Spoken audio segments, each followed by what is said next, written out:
Pues prácticamente estamos en las 9:15 de la mañana de este lunes 8 de abril. Tiempo para abrir, tiempo de tertulia. Aquí esta edición de Business Connection y en esta mesa aquí, muy bien acompañada, me encuentro esta mañana.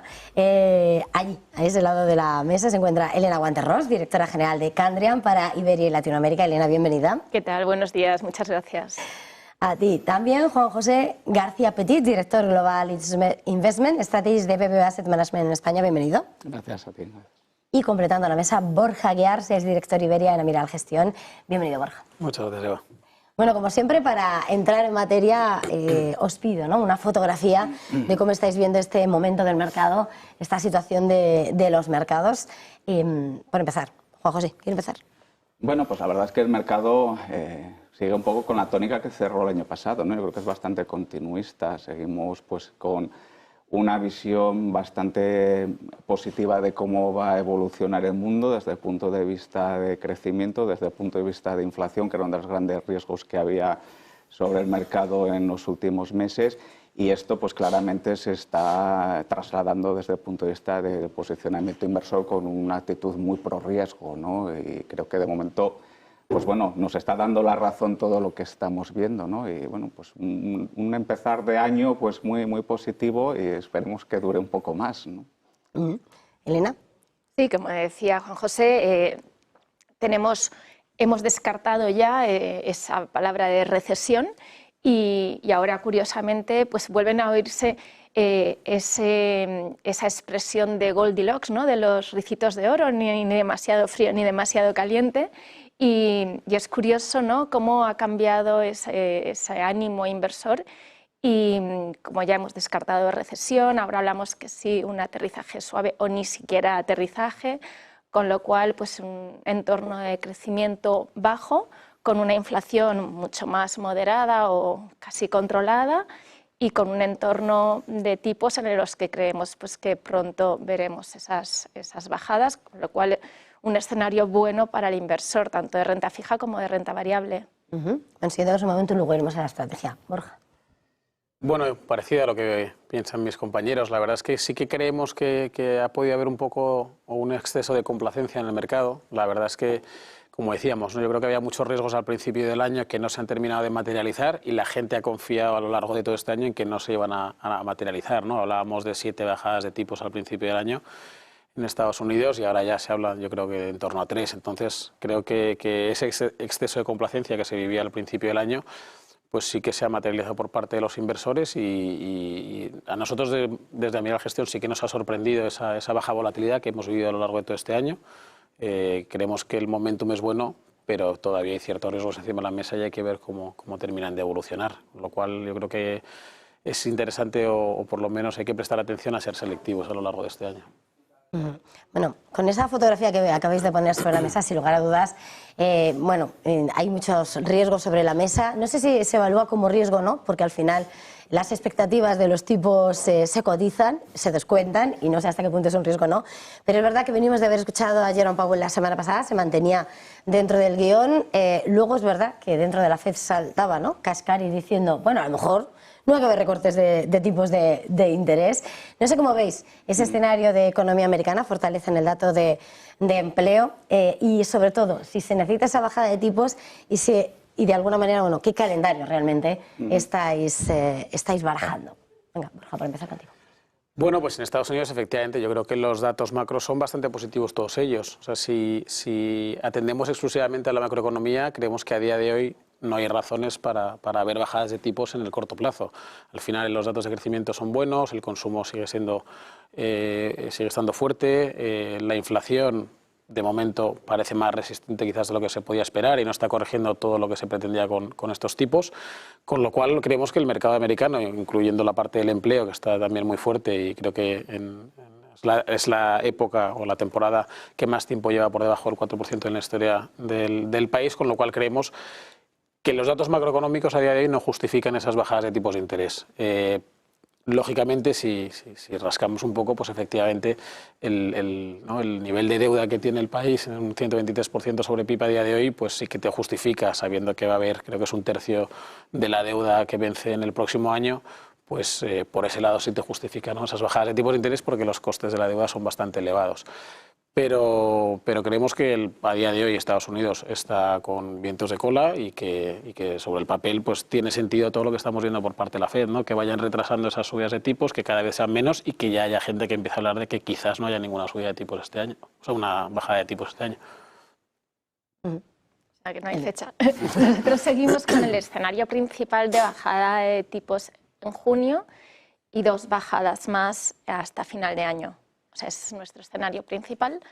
Es verdad que también hay ciertos riesgos geopolíticos que o sea, que luego también, por supuesto, todo va ligado a los datos, pero hay ciertos riesgos geopolíticos que lo que pueden hacer es que hagan aumentar la inflación, con lo cual, pues tampoco sería beneficioso para tomar esa decisión de bajada de tipos. Pero nuestro escenario principal sigue siendo una bajada de 25 puntos básicos en junio y 2 bajadas más hasta final de año.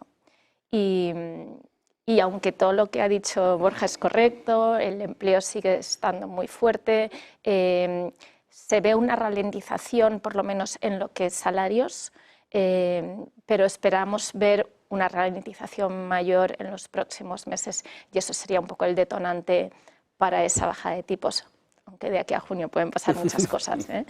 Pero es el sin escenario. Fecha, además, aunque se vaya Candelo sin fecha. Sí, pero bueno. no, efectivamente, sin fecha. Bueno, yo creo que ya hay fecha, ¿no? Para la reunión de junio, que es una semana después de la reunión del Banco Central Europeo. No, si la fecha de las reuniones están clarísimas ahora, ya la decisión. Efectivamente. Pues bueno, un poco en línea, ¿no? Yo diría que aquí, de todas formas, hay que verlo un poco evolutivamente. Yo creo que en Estados Unidos la gran sorpresa es que sigamos con un crecimiento tan fuerte, ¿no? De hecho, pues como antes decía Borja, ¿no? Prácticamente todo el mundo estaba esperando ya una recesión o que esto ya fuese a acabar en otra forma de crecimiento a lo largo de las finales del año pasado, principios de al final esto se ha pospuesto y ha llevado eso que parece complacencia, pero que realmente es un reajuste de expectativas de crecimiento, ¿no? Y el tema está que estamos ahora viendo una fortaleza macro, es verdad, de hecho pues la Fed la Atlanta en su nowcast todavía está esperando crecimientos del 2,3% este trimestre, pero bien es cierto que vamos a ver probablemente una ralentización en los próximos trimestres, aunque finalmente tengamos un crecimiento para el conjunto del año que va a estar más bajo que el del año pasado claramente, pero va a seguir fuerte y podemos seguir por encima del 2% como está el consenso. El perfil de ese crecimiento va a ser distinto, ¿no? Decía Elena, pues probablemente en los próximos trimestres vamos a ir viendo esa pérdida de fuerza por los efectos atrasados de la política monetaria que en algún momento se van a dejar notar sobre la demanda y más concretamente sobre el consumo en un contexto en el que el mercado laboral ya empieza a mostrar menos tensiones y eso también va a ser algo que ralentice ese crecimiento salarial y también impulsará o afectará, mejor dicho, en términos de consumo, con un ahorro disponible cada vez más bajo que también presiona consumo, con un mercado de la vivienda que también deja de generar liquidez a las familias y que también incide en consumo. Y eso pues es algo que la Fed yo creo que va a interiorizar. Al final no nos olvidemos que la Fed tiene un mandato dual, crecimiento e inflación. Y desde el punto de vista de crecimiento, pues igual que se anticipó a la hora de ver este crecimiento más fuerte y tensionar probablemente un poco más de la cuenta, desde el punto de vista de ver un crecimiento que puede perder palancas, pues también puede que tome esa actitud, ¿no? Y todo ello en un contexto en el que la inflación estamos viendo que sigue ese descenso pronunciado. Ya estamos con inflaciones en la zona del 3%, incluso en la subyacente americana, y probablemente esa tendencia va a continuar, con lo cual hace la situación pues un poco más cómoda para que la Fed pueda empezar a dar esa señal de que, oye, pues hemos hecho el trabajo, las cosas se ajustan, no tenemos que llegar a generar una recesión ni nada por el estilo para ver que las piezas vuelvan a encajar y nos generen un crecimiento sostenido, vamos a decir, ¿no? Con lo cual, pues bueno, muy probablemente veamos esa bajada en junio, en la segunda mitad del año. Nosotros también estamos con ese escenario de tipos que pueden llegar a la zona del 4,50 a 4,75 a cierre de año, ¿no? Pero bueno, ahí, con el grado de incertidumbre que todos tenemos sobre la mesa, que yo creo que es bastante alto. Añadiéndole además que hay elecciones este año en Estados Unidos y que eso yo creo que también puede alterar un poco el calendario de bajadas de tipos, porque creo que nunca en la historia se han producido bajadas de tipos un mes antes de las elecciones. Por eso también esa zona de junio que todo el mundo tiene en mente, pues hace sentido, ¿no? Porque claro, es la ventana que se te parece abre que si un no lo poco hacen ahí, en junio luego ya va a ser más difícil, ¿no? Sí. Y ese calendario que aprieta, lo digo antes de cambiar, porque puede engordar el movimiento en cuanto al ritmo de pivote o se quedan 25 puntos básicos, sea cual sea los movimientos. Lo digo por ese encorsetamiento, ¿no? Si no suele actuarse 2 meses antes de las elecciones, junio es el primero que se baraja, no sé hasta qué punto veis ese cálculo, bueno, estáis señalando horquilla, pero no sé si... Yo creo que la propia FED ha sido bastante, o está siendo telegrafiando bastante claramente los movimientos, ¿no?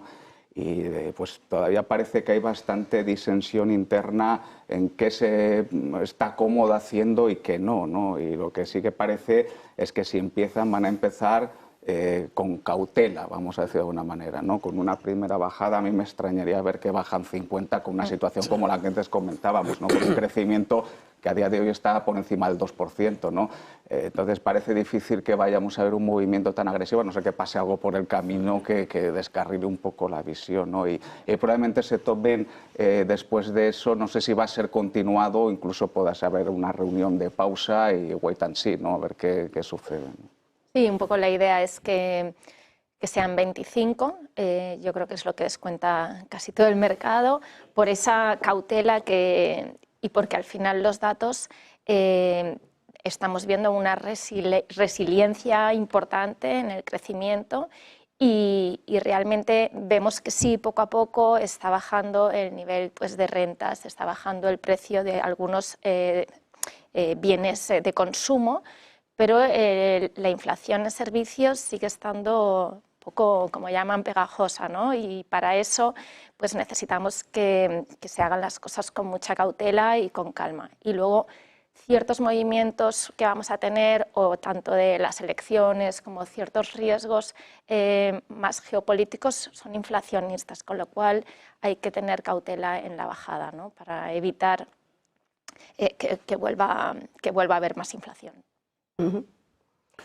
En línea, no tenemos visión distinta. Entonces, avanzando, porque decías, el calendario está fijado, esta semana se reúne el BCE. Es verdad que en los próximos, siempre el BCE va a adelantar a la FED y viene a la pregunta, porque estaba señalando resiliencia americana, pero claro, nosotros digamos que no es el mismo diagnóstico. No es el mismo. Y sobre todo con una Alemania muy renqueante. Esa es la idea. Llega ese mes de abril que dijo Lagarde, ¿no?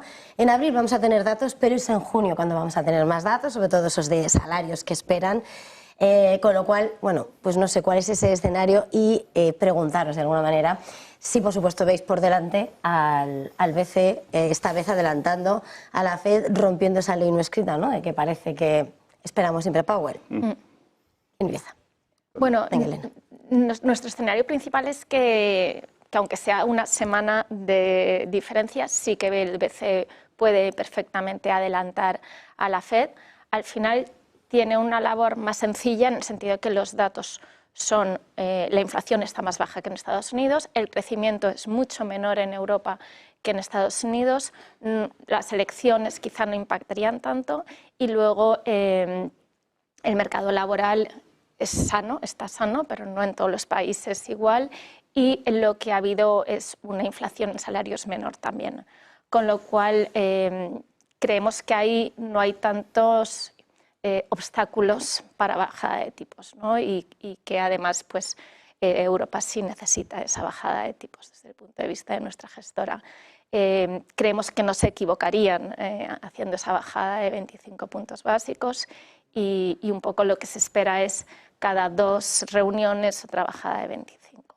Es un poco el escenario que tenemos en la casa y bueno, desde luego sí que todo el mundo quiere que la FED acompañe, más que nada para no disparar el euro también frente al dólar, que no nos interesaría tampoco. Venga. Bueno, no, es una visión parecida. Es verdad que, como comentabas, ¿no? Sería raro que Europa pase adelante a Estados Unidos, pero creemos que la situación hace pensar que esto debería ocurrir, ¿no? El entorno macroeconómico en Europa es bastante más débil que el de Estados Unidos. Como ya comentaba Elena, pues tanto los datos de crecimiento son más débiles. Alemania cerró el año con decrecimiento, con lo cual bueno, pues creemos que sí que apoyaría ahora mismo el entorno macroeconómico el que se produzcan esas bajadas de tipos en Europa antes que en Estados Unidos. Además, en términos relativos, porque es verdad que en términos absolutos no están, pero los tipos de referencia en Europa están más bajos si miramos los históricos que en Estados Unidos, con lo cual, bueno, pues sí que creemos que quizás en junio podríamos ver esa bajada de tipos de forma anticipada y sería bastante razonable. José. Bueno, pues sí, también bastante línea. Yo por puntualizar algún tema, aquí es verdad que estamos con un escenario macro en Europa, pues digamos un poco más débil, ¿no? Pero aquí el tema de crecimiento pues es algo más estructural y no coyuntural, y Alemania no se escapa de esto, ¿no? Estamos con una estructura de crecimiento, digamos que no es tan moderna como la que tienen otros países que van un poco más adelantados, y es algo que va a haber que ir cambiando en los próximos años o décadas, ¿no? Pero eso, digamos que afecta hasta cierto punto la política monetaria. Igual que hablábamos de que la FED tiene un mandato dual, el BCE tiene un mandato puro de inflación, ¿no? Y en este sentido, pues aquí lo que le importa al BCE es que esa inflación sí que esté bajo control dentro de la zona euro. Yo creo que hay pocas dudas ahí de que esta senda también de inflaciones hacia el objetivo en la zona euro pues va a acabar alcanzando probablemente en un plazo de tiempo más rápido que el que va a alcanzarse en Estados Unidos, y facilita mucho esa decisión del BCE. Aquí estamos ya con una subyacente claramente por debajo del 3%, que es la medida que desde el punto de vista de política monetaria más impacta, ¿no? Y no hay esos elementos de tensión tan fuerte que puede hacer que la inflación se dé da vuelta en Europa, como puede ser en Estados Unidos, que antes comentaba mi compañera, ¿no? De inflación, de salarios. Hay otros elementos ahí que pueden retroalimentarse en Europa, pues quizás esa preocupación es menor, y que podamos llegar a esos objetivos pues de inflación pues es más factible, ¿no? Y ahí el BCE, pues yo creo que ya lo ha comunicado. Aquí yo creo que no estamos inventando la rueda, ni mucho menos. El propio BCE ya ha dicho que si no pasa nada en junio prácticamente ha telegrafiado que va a hacer esa primera bajada, ¿no? Y hombre, pues la senda, yo creo que con todo lo que se ha dicho también, pues garantiza que eso pueda materializarse, ¿no? Entonces, pues bueno, sí, estamos con ese escenario de que la segunda mitad de año empiecen las bajadas también en la zona. El ritmo es más incierto. Desde el propio BCE pues está también hablando de si va a haber unos periodos de transición entre bajada y bajada. No sé si serán 2 o no sé. No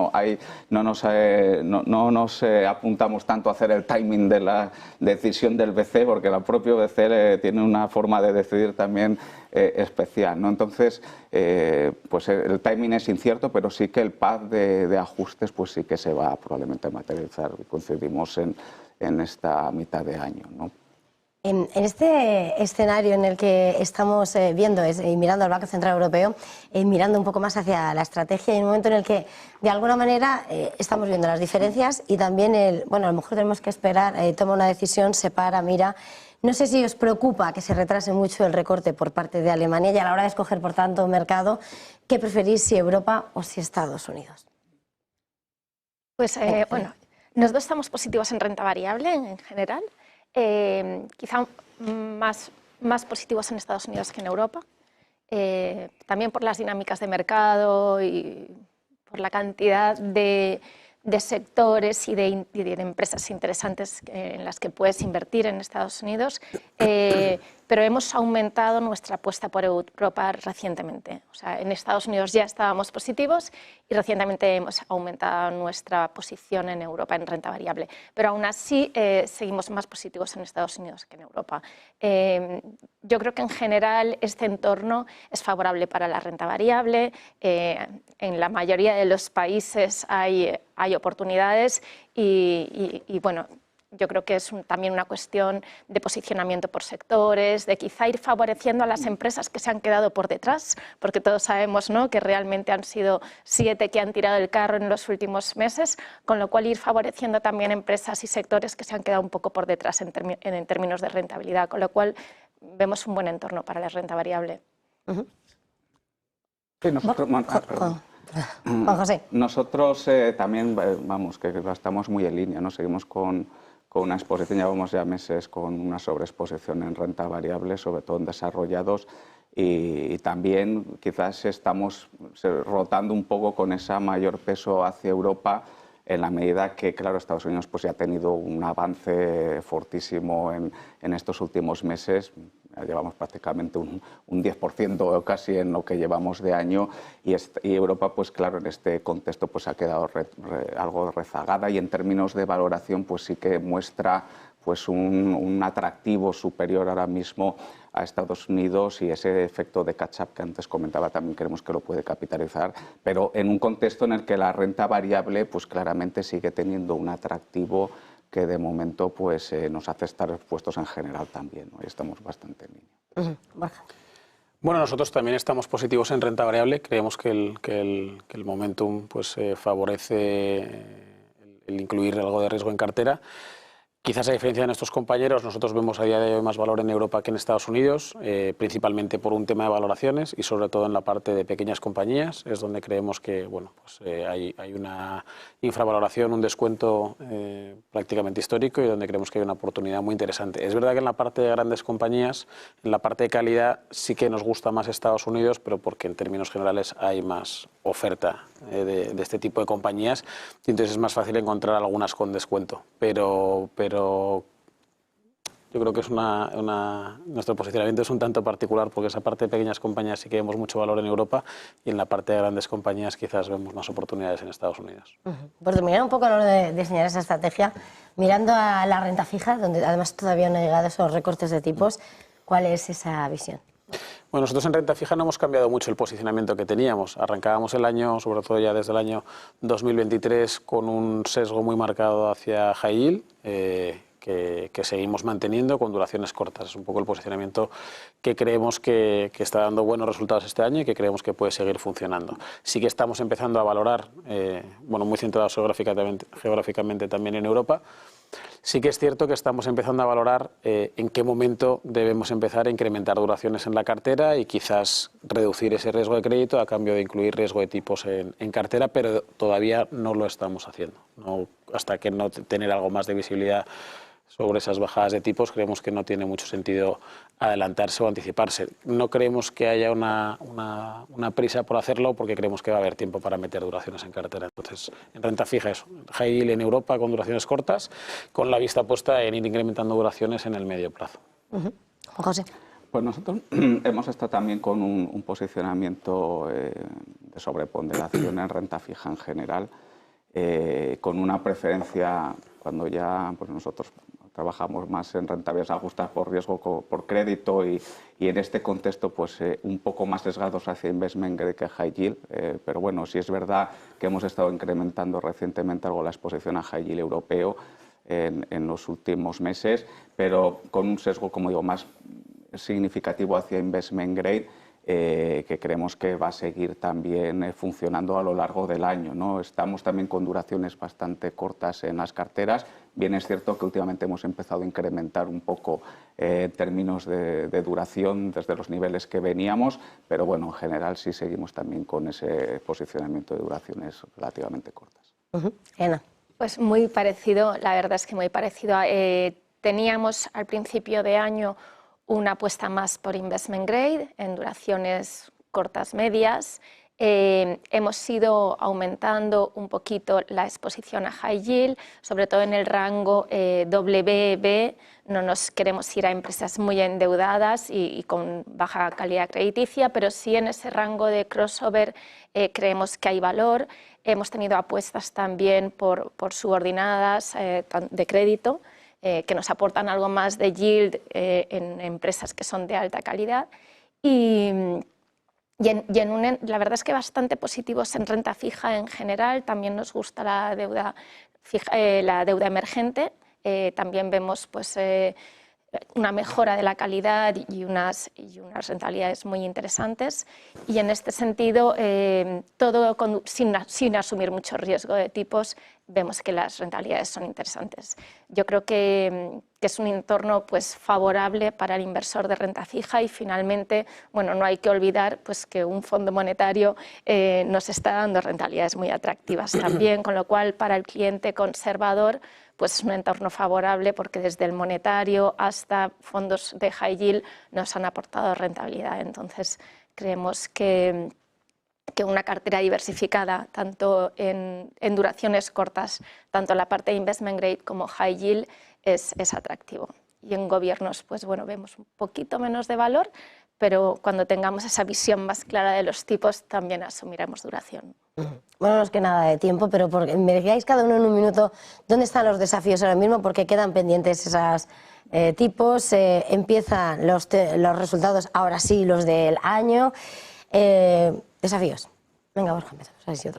Bueno, pues yo creo que los desafíos los tienen sobre todo los bancos centrales, ¿no? A ver cómo continúan con las políticas monetarias. Debemos seguir prestando atención a la inflación, que aunque parece que está controlada, todavía creemos que hay ciertos riesgos que pueden estar relacionados con materias primas, con crecimiento, con consumo, con lo cual, bueno, creemos que no todos los problemas están controlados. Y por dar así una idea de inversión, nosotros, como antes comentaba, yo creo que en pequeñas compañías, por un tema de valoraciones, esos descuentos mínimos, o sea, esos descuentos históricos que vemos a día de hoy, creemos que es una buena oportunidad para los próximos años. Juan José. Bastante, coincido bastante, ¿no? Yo creo que el principal riesgo pues, es saber qué puede pasar con los bancos centrales y principalmente por el riesgo de inflación, ¿no? Si podemos tener una reaceleración en términos de inflación, ya sea por eventos geopolíticos o porque tengamos finalmente una reaceleración económica, ¿no? Que quizás es otro de los riesgos que tengamos sobre la mesa, ¿no? Y eso puede acabar poniendo freno a la expectativa de bajadas de bancos centrales y pondría pues, volatilidad en el mercado, sobre todo en activos de riesgo, ¿no? Que están descontando pues, una mejora en términos de valoración relativa, ¿no? Yo creo que ese es el riesgo que ahora mismo tenemos sobre la mesa, pero es que bueno, pues en ese riesgo yo creo que ese posicionamiento que tenemos en el que pues, probablemente estás con una exposición de renta fija con duraciones cortas, pues estás también bastante protegido incluso de que se pueda producir una reversión de este tipo. Elena. Bueno, muy parecido. Quizá incidiría en el riesgo geopolítico, en que este año vamos a tener elecciones, creo que son 60 países, ¿no? Es realmente, bueno, pero yo creo que realmente las más relevantes es las elecciones en Estados Unidos y los riesgos geopolíticos que hay en el Mar Rojo, en Oriente Medio y lo que además vemos como consecuencia también la subida del precio del petróleo, que al final pues genera inflación también. Con lo cual, bueno, pues hay ciertas amenazas para que esa inflación que tenemos más o menos controlada pues se descontrole, ¿no? Y bueno, yo creo que de momento pues los bancos centrales están haciendo su labor, pero hay muchas cosas a tener en cuenta. Pues muchísimas gracias por haber estado en este tiempo de análisis, de tertulia aquí en Negocios Televisión. Borja Guiars es director Iberia en Amiral Gestión, Elena Guanterros, directora general de Candriam para Iberia y Latinoamérica, y Juan José García Petit, director global Investment Strategies de BBVA Asset Management en España. Un placer tenerles a los tres. Feliz jornada, feliz negocio. Muchas gracias. Y nosotros hacemos una pequeña pausa para